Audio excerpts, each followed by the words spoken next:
You're 22. Your first real job pays $20,000 a year. Before you even see the money, you do the math on a napkin. $1,667 a month. After taxes, about $1,490. Your rent is $850. You found the cheapest place in a neighborhood you'd never looked at before. It has one window that faces a brick wall. That leaves $640 for everything else. Food, bus pass, phone bill, the occasional thing that makes a Tuesday feel like something. You eat lunch at your desk most days. Not because you're dedicated, because the sandwich from the place downstairs costs $12. You learn to cook, not because you wanted to, because the math told you to. On Fridays, your coworkers go to the bar. You go twice in October. You nurse one drink for 2 hours. Then say you have somewhere to be. You don't have somewhere to be. You're standing at the bus stop, watching everyone else take cabs. Calculating what an Uber would cost. Deciding that $14 is too much. The bus is fine. You check your balance on the bus ride home. Then once before bed. Then once in the morning to make sure nothing changed overnight. Nothing changed overnight. It never does. The problem at $20,000 is simple. There isn't enough. The month is longer than the paycheck by about 8 to 10 days. Something unexpected always happens. A doctor's visit, a parking ticket. Your phone screen cracks. The cheapest repair is $180. You put it on the credit card. You tell yourself you'll pay it off next month. The interest is 24%. You are paying 24% interest on a cracked phone screen while making $1,490 a month. This is $20,000. It's not a tragedy. Millions of people live here. You think, if I could just get to $40,000. You're right that it will be different. You're wrong about how. 3 years pass. A different company. A promotion. One conversation where you asked for more. They said yes. $40,000 a year. $2,750 take home. The first thing you do is move apartments. Not somewhere expensive, just somewhere with 2 windows and a door that locks properly. $1,200 a month, an upgrade of $350 from the old place. Then you buy a car. A 2019 Honda with 60,000 miles on it. The payment is $280 a month. Insurance, $180. Gas, about $120. You take the calculation you did at $20,000 and run it again. $2,750 take home, $1,200 rent, $580 car, $300 utilities and phone, $350 food. You have $320 left. At $20,000, you had $640 left after a cheaper apartment and no car. You make twice the money. You have half the leftover. This is lifestyle inflation. It doesn't feel like a choice. Each decision was reasonable. But the decisions stacked. And the stack consumed the raise before you noticed. You're not in crisis at $40,000. Your credit card balance is manageable. You have $500 in savings. You check your balance once a day now, sometimes twice. The anxiety changed shape. It didn't leave. You go out on Fridays now. You pay for a round sometimes. You feel like a person who has figured something out. And then you sit down to do the math on whether you're saving anything. The answer is barely. $50 a month, sometimes $100. If nothing unexpected happens. Something unexpected always happens. You think, if I could just get to $75,000. Then I'd have enough to actually get ahead. 4 more years. A new industry, a role you had to learn mostly by doing it. 2 conversations where you asked for more. And one where they actually said yes. $75,000 a year, above the national median. The national median salary in America in 2026 is about $62,000. You are above it now, top 35% of earners. $6,250 a month, before taxes. Take home, about $4,800. For the first time, the money has room to breathe. You start a 401k. 6% to get the full employer match. Free money. You build an emergency fund. It takes 8 months. 3 months of expenses. Then 4. The savings account number grows. The day you cross $10,000 in savings, you sit with it for a minute. It took you 7 years of working to have $10,000 that isn't assigned to anything? Something shifts in you. The anxiety drops to a background hum. Still there, but manageable. More like weather than emergency. You go to the bar on Fridays and order what you want. You don't calculate the Uber home. You just take it. You take a real vacation for the first time. A hotel. Flights you paid for in cash. 5 days. 5 days where you don't check your account. You come back feeling like someone who lives a different life than the $20,000 version. And then something happens you weren't expecting.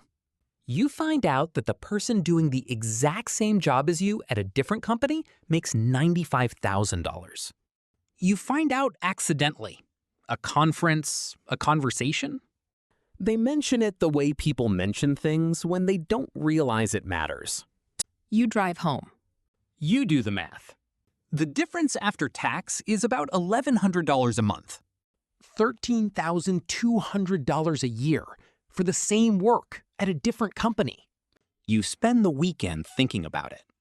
You like your job. You like your manager. But $1,100 a month is $1,100 a month. You update your resume on Sunday evening. You tell yourself you're just keeping your options open. 2 jobs later, 1 failed negotiation and 1 successful one. $100,000. When you were 22 on the bus, this was the number. The shorthand for arriving. $8,333 a month before taxes. Here is what arrives with you. Federal taxes. 22% bracket on most of your income, hitting 24% near the top. State income tax, depending on where you live. In a state with average income tax, you take home about $5,800 a month. Not $8,333, $5,800. You knew taxes existed, but seeing the gap in the same paycheck is its own specific feeling. Your city is expensive. $100,000 jobs exist in expensive cities. Your rent is $2,200. You run the numbers again. $5,800 take home, $2,200 rent, $580 car, $300 utilities and phone, $200 health insurance, $500 food and life. You have $2,020 left. That's your entire month. Everything unplanned. Everything that makes life feel like something other than obligations. On $100,000 a year, you're in the top 18% of American earners. You are doing well by any real measure. But $2,020 is not what you pictured when you thought about $100,000 on the bus. You're saving more now. $800 a month to the 401k above the match, a Roth IRA, a growing investment account. You are building something. The anxiety is still present. Quiet. Manageable. But present. Just wearing nicer clothes than it used to. The problem at $100,000 is that the number arrived, and it was also smaller than the idea of it. You look at colleagues who make $150,000 and think, that's the one. That's where it changes. You're 33, 11 years of working. 2 industries, 4 companies. 1 lateral move that looked wrong and turned out right. And then $150,000. Top 8% of earners. Take home about $8,400 a month. For the first time, the money has genuine room. You max out your 401k. The 2026 limit is $23,500. You hit it. You max out your Roth IRA, $7,000 for the year. You have an emergency fund, 6 months of expenses sitting there. You take the vacation you wanted, the good one, the hotel with the view, the restaurant you wouldn't have considered at $75,000. You buy things without checking. Not recklessly, but without the specific friction that used to live between wanting something and deciding if you could afford it. Money stops being the main thing you think about. It drops from the front of your mind to somewhere further back. And in the space where the money anxiety lived, something else appears. Questions. Is this the work you actually wanted to do? Is this the city that fits you? Is this the version of your life that is actually yours? You have time to ask these questions now. Money gave you the time. The questions are uncomfortable in their own way. But they're better questions than whether you can afford the sandwich. You're 38, top 5% of earners, $250,000 a year. You are now in a category most people only read about. Depending on the publication, aspirational or a problem. Here is what $250,000 actually looks like. Federal income tax on income above $197,300, 32%. Your effective total tax rate, approximately 38 to 40%. You keep about $150,000 of the $250,000. About $12,500 a month. You hire a tax strategist, not an accountant who files what you give them. Someone who looks at your situation and finds the legal architecture. You learn about the backdoor Roth IRA.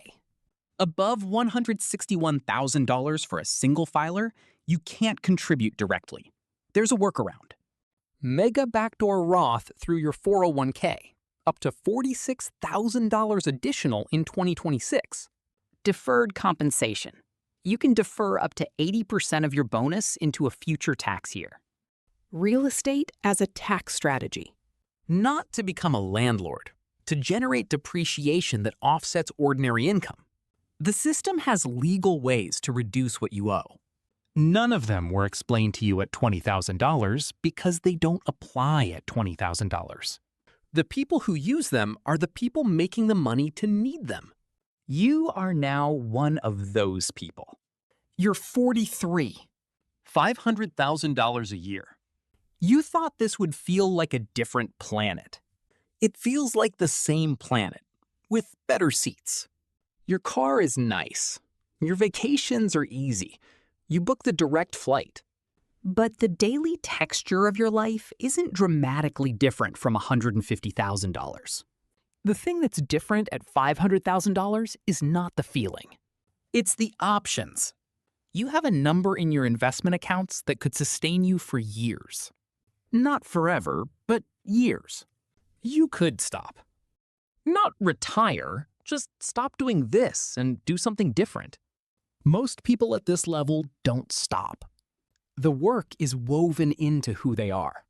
And stopping is its own kind of scary. But the option exists. The freedom you were chasing at $20,000 didn't arrive at $100,000. It arrived here, quietly, without an announcement. You're sitting at your kitchen table on a Tuesday. $1 million a year.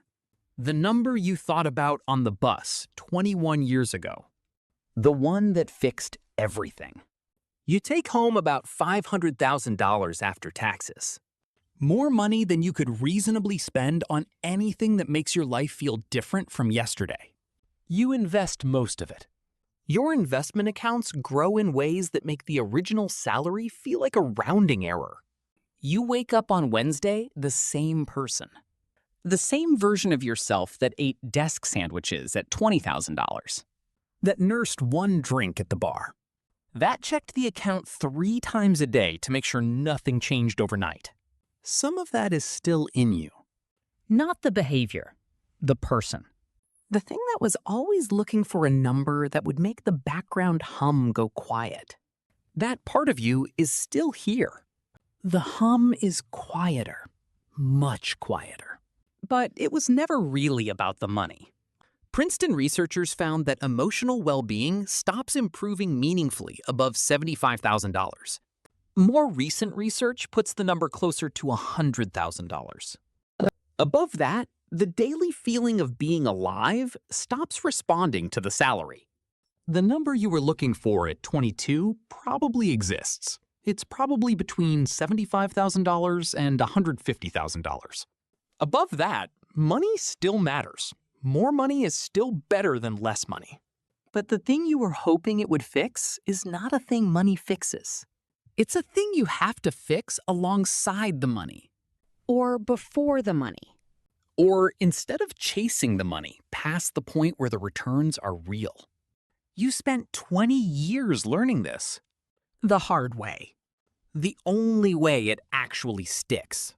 At $20,000, you were anxious. At $75,000, you could breathe. At $150,000, you started asking better questions. At $1 million, you're still the same person, Just with a much quieter background hum. and the understanding that the hum was never about the money.